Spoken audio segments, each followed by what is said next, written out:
తిరుపతిలోని Alipiri toll gate సమీపంలో చిరుత సంచారం కలకలం రేపింది. వేకోజామున జింకపై దాడి చేసిన చిరుతపులి టోల్ గేట్ దగ్గరే జింకను చంపేసినట్లు అధికారులు గుర్తించారు. ఈ ఘటనతో అప్రమత్తమైన తిరుమల తిరుపతి దేవస్థానం విజిలెన్స్ అధికారులు వెంటనే చర్యలు చేపట్టారు.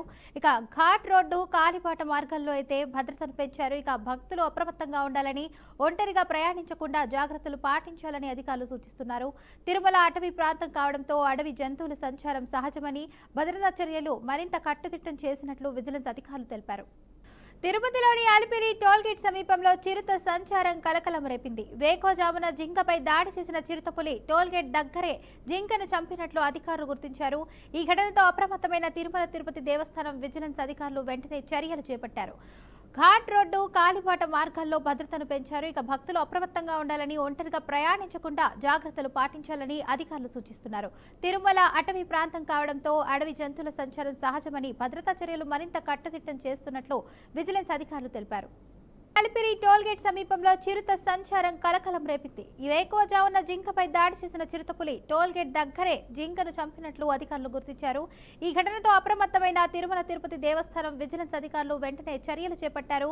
ఘాట్ రోడ్డు కాలిబాట మార్గాల్లో భద్రతను పెంచారు. ఇక భక్తులు అప్రమత్తంగా ఉండాలని, ఒంటరిగా ప్రయాణించకుండా జాగ్రత్తలు పాటించాలని అధికారులు సూచిస్తున్నారు. తిరుమల అటవీ ప్రాంతం కావడంతో అడవి జంతువుల సంచారం సహజమని, భద్రతా చర్యలు మరింత కట్టుదిట్టం చేసినట్లు విజిలెన్స్ అధికారులు తెలిపారు.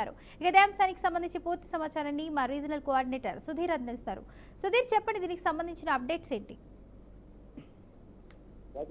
ఈ రోజు వేకోజామున 3:30 గంటల ప్రాంతంలో తీసుకున్నట్లయితే జూ పార్కు అలిపిరి సమీపంలో ఉన్నటువంటి యొక్క అలిపిరి వద్ద 2 వీలర్ పార్కింగ్ వద్ద జింకను చిత్తుపులి వేటాడి చంపినటువంటి ఘటన చోటు చేసుకుంది. అయితే ఇటీవల కాలంలో దాదాపు ఒక 6 నెలలుగా తీసుకున్నట్లయితే ఇదే తరహాలో జూ పార్క్ టు అలిపిరి వెళ్లేటువంటి మార్గం మధ్యలో చిరుతలు సంచరించడం, వీటిని క్యాప్చర్ చేయడానికి ఎంతో ప్రయత్నాలు చేసినప్పటికీ అటవీ శాఖ ఏమాత్రం చిక్కకుండా తప్పించుకుని తిరుగుతున్నటువంటి నేపథ్యంలో ఈ రోజు వేకువజామున జింకను చంపి మరీ వెళ్ళినటువంటి చిరుతను అటవీ శాఖ, అటు టీటీడీకి సంబంధించినటువంటి భద్రతా సిబ్బంది గుర్తించారు. ఇప్పటికే దీన్ని బోన్లో బంధించాలని దాదాపు 4-5 బోన్లు కూడా అటు వేదిక్ యూనివర్సిటీ వద్ద కావచ్చు, అలాగే ఇక జూ పార్కు సమీపంలో నుంచి ఈ యొక్క దట్టమైన అటవీ ప్రాంతాలలో కావచ్చు, అలాగే యూనివర్సిటీకి వెళ్ళేటువంటి ప్రదేశాలు కావచ్చు, ఇక్కడ ఎంత కూడా క్యాప్చర్ చేయడానికి ఏర్పాటు చేసినటువంటి బోన్లో కూడా ఇప్పటివరకు చిక్కలేదు. గతంలో ఒక చిరుతపులి చిక్కినట్టయితే దాన్ని తీసుకెళ్లి దట్టమైన అటవీ ప్రాంతంలో విడిచిపెట్టారు. మరో చిరుత రావడము ఇటీవల కాలంలో వేదిక్ యూనివర్సిటీ లోపల భాగంలో స్టూడెంట్స్ ఎవరైతే ఉంటారో హాస్టలర్స్, వీళ్ళ రూమ్ దగ్గర సంచరిస్తూ విజువల్స్ కూడా రికార్డ్ చేయడం జరిగింది. అలాగే మరో కుక్కను కూడా అక్కడ చంపి తీసుకెళ్లినటువంటి దృశ్యాలు కూడా మనం గతంలో విజువల్స్ లో చూసాము.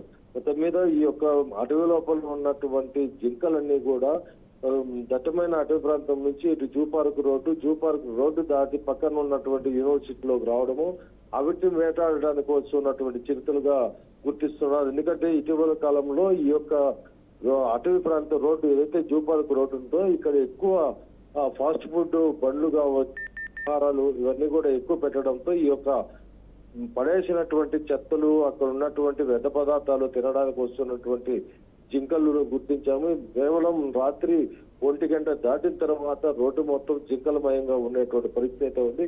ఈ జింకలు దానికి చిరుత, అలాగే అక్కడ తిరుగుతున్నటువంటి కుక్కల కోసం కూడా చిరుత వస్తుందని కూడా గుర్తించడం జరిగింది.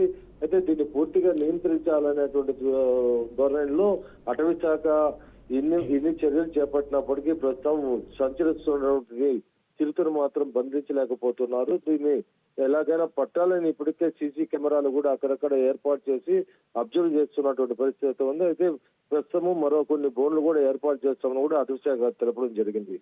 Fatima, thank you Sudheer for the update.